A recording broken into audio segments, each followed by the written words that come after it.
There is a story in the Old Testament that, if I'm honest with you, I would consider the most disturbing thing in the entire Bible. It can also be considered as not suitable for minors, so before you watch this video, I want to make sure you know this.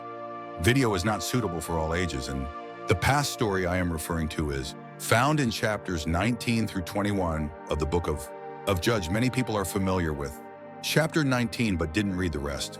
Story, I believe, has some important lessons you and I need. Learn from such a disturbing thing. The first story I will tell you is like this, as impressively as possible, and then we will explore the lessons that I believe you can study with me in Judges chapter 19.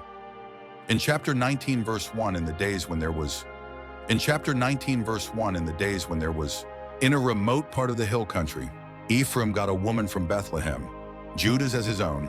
My concubine wants you to understand that this is a Levite who lives in the northern part of Israel, and this woman will be his concubine or wife. Whatever you want to call it, she is it. Lives south in Bethlehem. Let us continue the story. She was unfaithful him and left him at her father's house in Bethlehem of Judah, where she stayed. In 4 months, she betrayed him and went back to her father's house, Bethlehem. So the story continues. Basically, this Levite wanted to get his wife came back, so he left north of the hill country of Ephraim to south in Bethlehem to find this woman and to be with her again. He gets there, and her father was very hospitable. Many times the man told me to go. Give me my wife so I can go home, and father said, no, stay another night. He said, okay, I will stay one more night, and this repeats for many days. Until finally the man said, with all respect, I appreciate your hospitality, but I need to leave. I need to go home. So he finally left to go home, and that's where all the tragedy happens. While the man was with his concubine, travel in southern Israel from Bethlehem faces north to their Ephraim, near Jebus, and the day is near. The servant said to his master, please stop in this city, Jebus, and overnight here. But his owner replied, we will not stop in a strange city where there is no Israeli. Let us continue. Gibeah. Then the servant suggested we go. Try to go to one of these places and overnight in Jabba or Ramah for them. Continue the journey in the sunsets. As they approached Gab and Benjamin, they got there and was surprised that no one was there, ready to take them in. Hotel accommodation is aspects of Israeli culture. At the end of the night, an old man appeared in square and asked why you were still there. Is there no one here to welcome you? Go to their house, they answered. No. One of the people who took us in said, the old man, you can stay with me. The Levites responded, wonderfully tonight. To let you know, we don't need anything from you. We have enough food for us. Fool, for me and for my concubine, we just need a place to rest your mind. If you give me a pillow, that's all I need. The old man said, no problem, you can stay with me. So the Levite was his servant, and his concubine spent the night here, the man's house in Gibeah. Then this happened while they were suddenly enjoy the evil men of the city surrounding the house and knock on the door. They said to the old man, landlord brought out the man who came to your house so we could have sex with him. Was amazing. Here is the story. There was a time when there were depraved men live in Gibeah. Benjamites, people go here, old man's house, and said, we know you have a guest in your house, take him out. We can all have sex with. Now let's see what happens next. The landlord came out and said, please do not commit this crime, my brother. After all, this man came under me. The roof does not commit this vile crime. Here, let me bring out my virgin daughter. And the man's concubine abused them, and do whatever you want with them, but do not commit this nonsense against this man. We will deal with this a little later in this video. But what happens next is sentence 25 says, it is unimaginable, but the man will not heard. Then he took his concubine and take her out for them to rape, and abused her all night until morning. Dawn, they let her go. Now, my friend, that's why I say this video might be considered unsuitable for minors and can trigger some things from your past. Because imagine there is a group here, the perverts, and they are taking turns back to sex with this woman. They raping her all night long. Until morning, they finally let go. She goes, and this is what happens with this young woman, a tragedy. Start in the morning, woman return. And when dawn broke, she collapsed at the door of the house where her God dwells. Can imagine the fatigue of being beaten, and she was abused all night by the men she barely had the strength to crawl back to the man house and just collapsed on the porch and lie there. Now watch what happens. Next it says here that when her Lord had received, wake up in the morning, he opens the door house and go out to continue his journey with his woman. The concubine collapsed near the door. The house, with her hands on the threshold, stood up. He told her to go, but there, no reaction. The woman was like that. Was abused that she died. Note that it. Donkey and go to his house. What happened next was sad and horrifying. But it says, like after he walks in his house, he has a knife.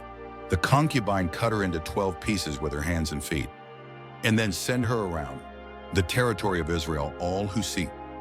This says nothing like this happened or has been seen since the Israelites came out of Egypt.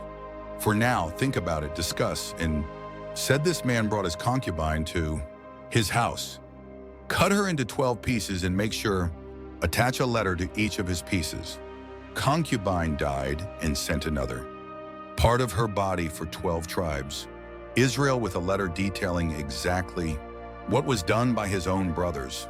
One of the 12 tribes of Israel, of Benjamin, and when other tribes saw and read what happened to this women, they say nothing like this has happened throughout our history now.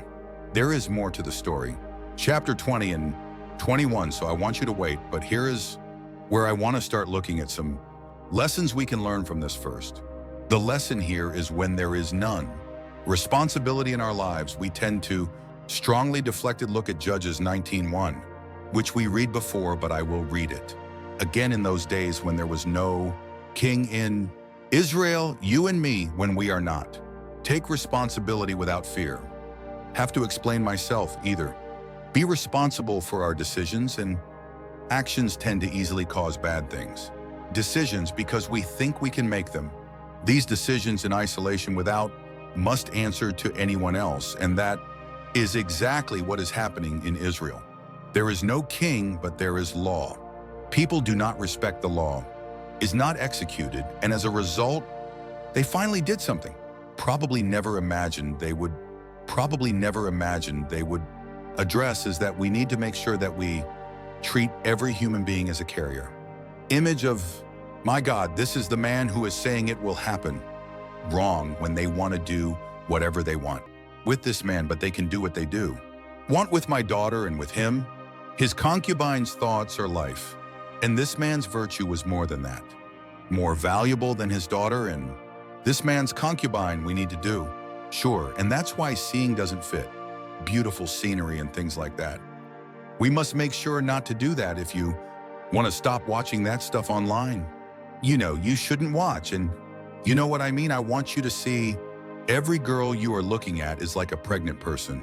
Of the image of God as a person, your daughter, imagine if you want someone looking at your daughter doing the things you are seeing on the screen. But here's the third thing I want to highlight in this video. The more you and I stray from God, the more vulnerable we become to doing things we never imagined we would do. You see, when you look at the book of Judges as a whole, what you will see is a nation of people who have slowly drifted away from God. They have slowly deviated. And what you see happening in chapters 19 to 21 is the culmination of drifting away from God, and shows how far the nation as a whole drifted away from God. And my friend, you and I are no different, because if we do not maintain a close connection with God, if we stray from God, if we deviate from God, that is when we, like the Israelites, will find ourselves doing things that someone 10 years ago would have tried to tell us we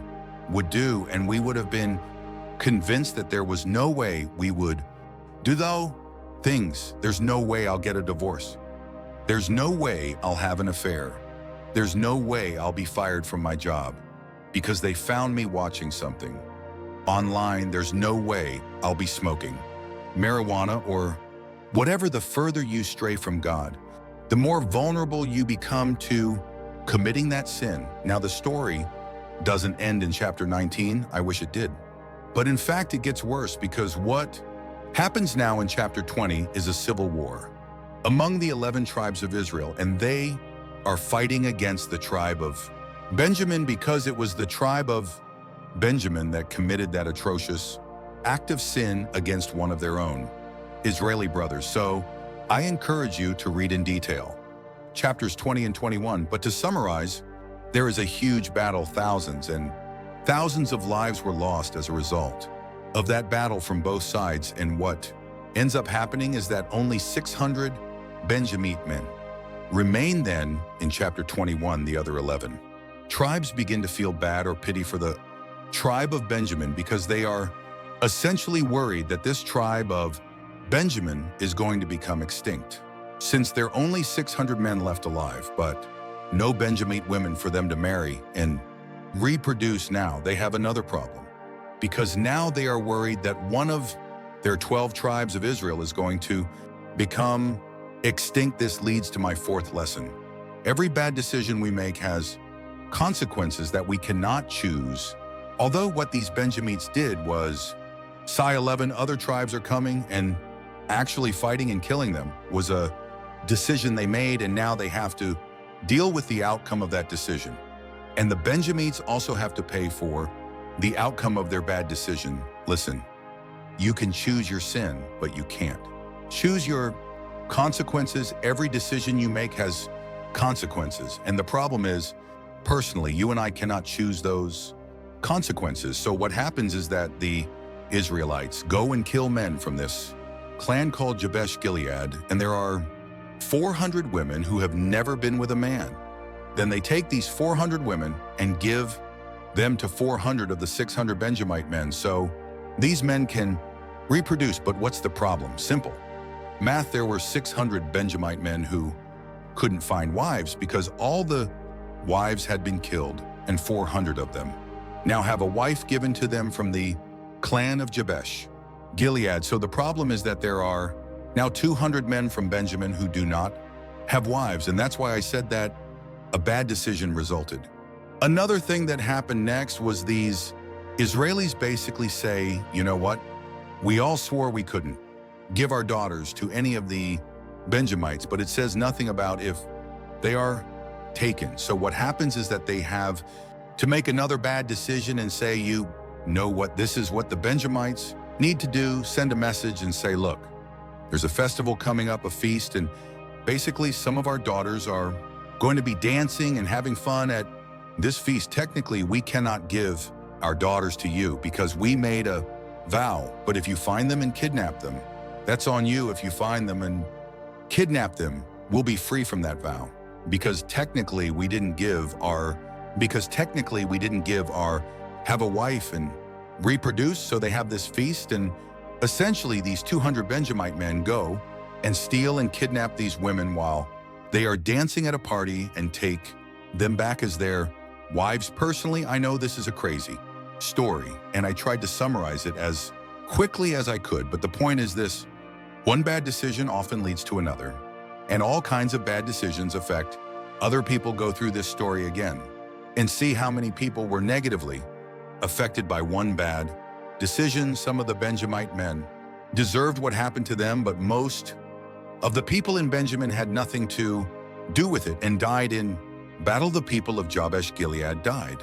2 of the women were then taken from their land and given to these Benjamites, and then these other women were kidnapped by their families. All this happened because of bad decisions. But here is the 5th and last lesson I want to encourage you with today. God has grace for us even in the midst of our most destructive decisions. Notice how the book of Judges inspirational. It says here that the Benjamites did this and took the number of women they needed from the dancers they captured. They returned to their own inheritance, rebuilt their cities, and lived in them. At that time, each of the Israelites returned from there to his own tribe and family. Each returned from there to his own inheritance. And of course, the last verse of the book of Judges characterizes and describes the entire book of Judges it.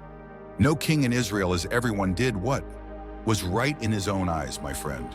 Although God was merciful in allowing this tribe of Benjamin to rebuild and to not go extinct, there were consequences for their decisions. And if there's nothing else you take from this video, I want to encourage you to understand that every decision you and I make has consequences. Often they can't even be measurements and consequences that we cannot choose.